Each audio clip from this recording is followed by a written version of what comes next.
ঈদুল আজহার বাকি আর মাত্র 4 দিন। এ ধর্মীয় উৎসবে সৃষ্টিকর্তার উদ্দেশ্যে প্রিয় পশু কোরবানি দিতে সাধ্যের সবটুকু চেষ্টা করেন ধর্মপ্রাণ মুসলমানেরা। এরই মধ্যে রাজধানী ঢাকার একমাত্র স্থায়ী পশুর হাট গাবতলীতে আসতে শুরু করেছে কোরবানির পশু। মঙ্গলবার সরেজমিনে দেখা গেছে এমন চিত্র। হাটের প্রবেশ মুখেই দেখা যায় হাসিলের জন্য বাঁধা রয়েছে একটি গরু।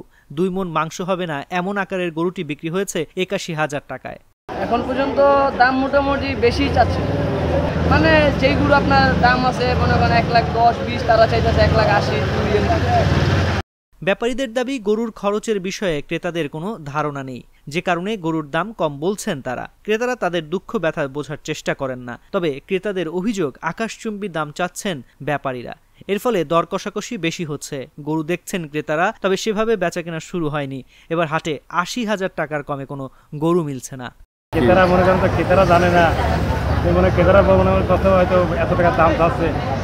খাদ্য খাবারের দাম যে ডিপেন্ড আছে, মনে করেন নিজে পার্সেন্ট আছে, এটা ডিপেন্ড করি মনে করেন দাম দেওয়া হয়, কিন্তু আমাদের এলাকায় সেই দামটাও আসে না।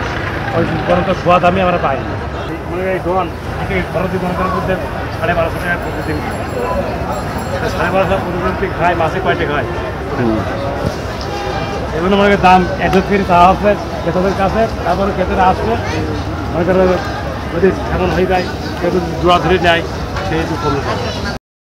ঢাকা এনে গরু বিক্রি করে যে দাম পেয়েছেন তাতে খুশি নন কুষ্টিয়ার সিদ্দিক ব্যাপারী। দেশি জাতের একজোড়া গরু বিক্রি করেছেন 2,30,000 টাকায়। তার দাবি, গরু দুটি থেকে 8 মণ মাংস মিলবে। গাবতলী হাটে এনে আশানুরূপ দাম পাওয়া গেল না। এর থেকে গ্রামের হাটে বিক্রি করলে আরো ভালো দাম পেতেন বলে দাবি তার। 2,30,000 জোড়া দুইটা। আরে এই গরু বাড়ির দাম বলে 32, এটির দাম বলে 22। এখান যা নিয়ে আসি, যা করিস তা করেছি। কুষ্টিয়া, মেহেরপুর, মানিকগঞ্জ, পাবনা, সিরাজগঞ্জ, ঝিনাইদহ, চুয়াডাঙ্গা, চাঁপাইনবাবগঞ্জ সহ দেশের নানান প্রান্ত থেকে ট্রাকে করে গরু আসছে গাবতলীতে। এখনো বেচাকেনা সেভাবে শুরু না হলেও বেশ আয়েশ করে চলছে দর কষাকষি।